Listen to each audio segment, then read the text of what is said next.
warahmatullahi wabarakatuh. Perkenalkan, saya Elia Fitriani dengan NPM B1A 021066. Di sini saya akan menjelaskan hasil dari rangkuman saya mengenai presentasi minggu lalu dalam perumusan asas pengecualian berlaku surut suatu peraturan perundang-undangan hukum pidana di Indonesia yang telah diakui sebagai prinsip umum di berbagai negara, khususnya penganut sistem hukum civil law. Baik, langsung saja saya akan menjelaskan di video selanjutnya.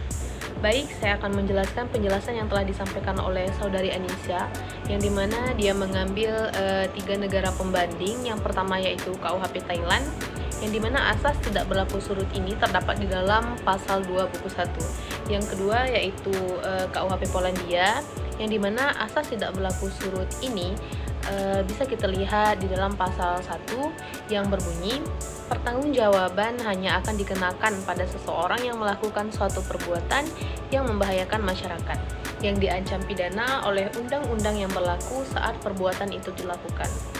Nah, yang ketiga yaitu KUHP Korea, yang dimana menurut KUHP Korea ini pasal yang berkaitan dengan asas berlaku tidak surut ada pada ayat 1, di mana undang-undang baru itu dapat diterapkan berlaku surut atau retroaktif apabila yang pertama ada perubahan undang-undang setelah kejahatan dilakukan. Nah, yang kedua, perubahan itu menyebabkan perbuatan yang bersangkutan tidak lagi merupakan kejahatan atau pidana yang diancam menjadi lebih ringan. Nah, di sini terdapat persamaan dan perbedaan. Nah, persamaannya itu antara Indonesia, Thailand, Polandia, dan Korea dalam asas tidak berlaku surut adalah bahwa prinsip ini mengharuskan pemberlakuan hukum yang berlaku pada saat tindak pidana dilakukan.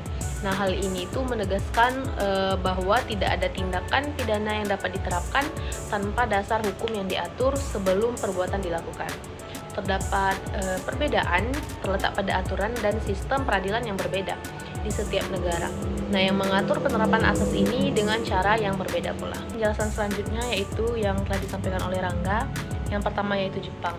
Di dalam konstitusi Jepang terdapat di dalam pasal 31 asas non-retroaktif di dalamnya yang berbunyi, tidak ada orang yang akan dirampas kehidupan atau kebebasannya atau siapapun hukum pidana dikenakan, kecuali menurut tata cara yang ditetapkan oleh undang-undang. Yang kedua yaitu India. Di dalam konstitusi India juga terdapat pasal yang terdapat asas retroaktif di dalamnya, tepatnya di dalam pasal 20 ayat 1 yang menyatakan tidak seorang pun boleh dihukum karena melakukan pelanggaran apapun kecuali pelanggaran terhadap undang-undang yang berlaku pada saat dilakukannya perbuatan itu didakwa sebagai suatu pelanggaran dan tidak dapat dikenakan dengan hukuman yang lebih besar dari apa yang mungkin dijatuhkan berdasarkan undang-undang kekuatan pada saat dilakukannya pelanggaran. Yang ketiga yaitu Italia, terdapat di dalam pasal 11 yang berbunyi, undang-undang hanya mengatur masa depan, tidak berpengaruh berlaku surut. Perjanjian kerja bersama dapat dibuat untuk merekat tanggal efektif sebelum dipublikasikan, asalkan tidak lebih awal itu dari ketentuan tersebut. Nah, terdapat persamaan dan perbedaan yang dimana persamaan antara Indonesia dan negara-negara seperti Jepang, India, dan Italia terletak pada pengakuan akan pentingnya kepastian hukum dengan menegaskan bahwa hukuman tidak dapat berlaku secara retroaktif. Namun, terdapat perbedaan dalam penekanan dan implementasi asas tidak berlaku surut. Indonesia dan negara-negara tersebut sama-sama mengakui prinsip tidak berlakunya hukuman surut sebagai bagian dari kepastian hukum. Namun, Jepang lebih menekankan proses hukuman dan tata cara penerapannya tanpa memberikan detail yang jelas mengenai jenis dan ukuran hukuman yang berlaku surut. India di sisi lain membatasi pelanggaran undang-undang yang berlaku pada saat perbuatan dilakukan dan memberikan batasan yang lebih spesifik pada jenis dan ukuran hukuman yang dapat dikenakan.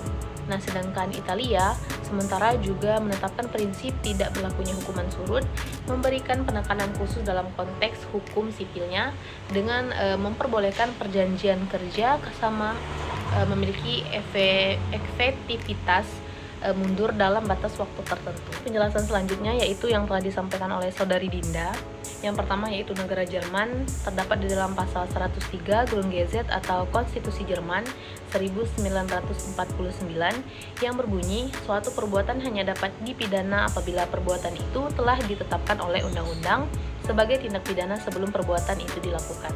Yang kedua yaitu negara Brazil, terdapat di dalam pasal 5 angka 40 Konstitusi Brazil 1988 yang berbunyi hukum pidana tidak boleh berlaku surut kecuali menguntungkan terdakwa.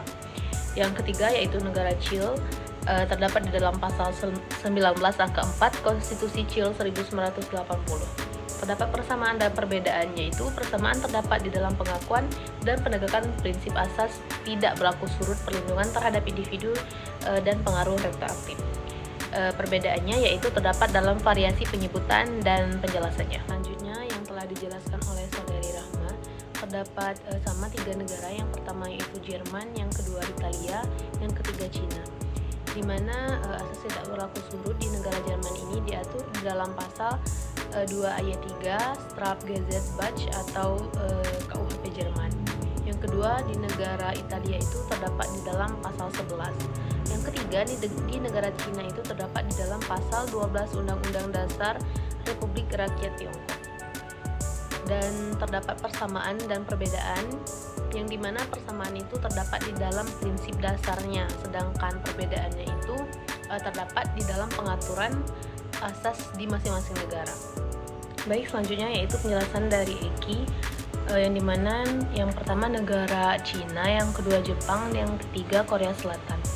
Nah, asas tidak berlaku surut di negara Cina ini terdapat di dalam pasal 12 Undang-Undang Dasar Republik Rakyat Tiongkok. Yang kedua Jepang, pasal 39 Konstitusi Jepang. Yang ketiga Korea Selatan itu terdapat di dalam pasal 12 ayat 1 Undang-Undang Dasar Republik Korea Selatan. Terdapat persamaan dan perbedaan.